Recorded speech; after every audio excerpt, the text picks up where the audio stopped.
Kita jumpa kembali di dalam pendewasaan iman tanggal 16 Maret 2025 GKI Tegal. Kali ini pendewasaan iman kita bertema warga kerajaan surga. Kalau saudara mau membaca lengkap, bacalah dari Filipi pasal 3 ayat 17 sampai pasal 4 ayat yang pertama. Sedangkan sebagai ayat emasnya diambil dari Filipi 3 ayat 20. Saya bacakan demikian. Karena kewargaan kita adalah di dalam surga. Dan dari situ juga kita menantikan Tuhan Yesus Kristus sebagai juru selamat.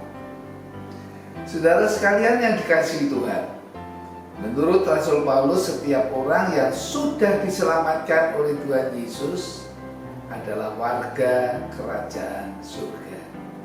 Jika demikian, maka kita memiliki dua kewarganegaraan. Yang pertama, warga negara dunia, misalnya warga Indonesia, warga negara Singapura, warga negara Amerika. Yang kedua, warga kerajaan surga, baik ketika kita masih hidup di dunia ini maupun setelah kita meninggal dunia, karena Tuhan Yesus sudah menyediakan tempat yang kekal di rumah Bapa di surga.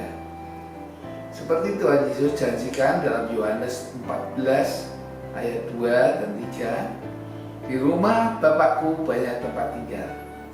Jika tidak demikian, tentu aku mengatakannya kepadamu. Sebab aku pergi ke situ untuk menyediakan tempat bagimu.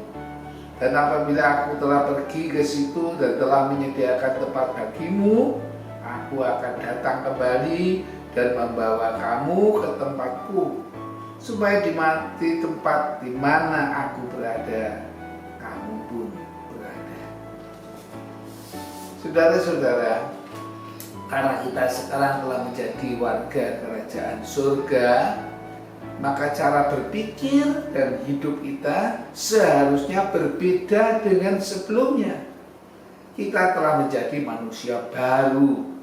Cara hidup kita sekarang harus mendahulukan kehendak Allah, nilai-nilai kerajaan surga, seperti belas kasihan, kerelaan, berkorban, kerendahan hati, keadilan, damai, sejahtera, kerukunan, dan hal-hal lain yang Tuhan ajarkan.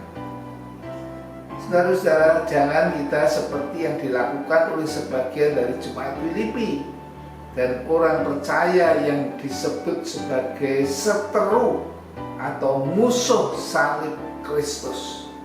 Hidup mereka lebih mementingkan hal-hal duniawi, kenikmatan perutnya, kemuliaan diri, dan keuntungan diri sendiri yang bertentangan dengan kehendak dan ajaran Tuhan Yesus.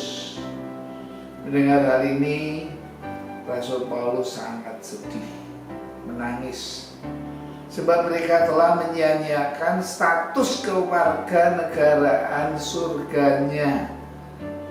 Kesudahan mereka adalah kebinasaan.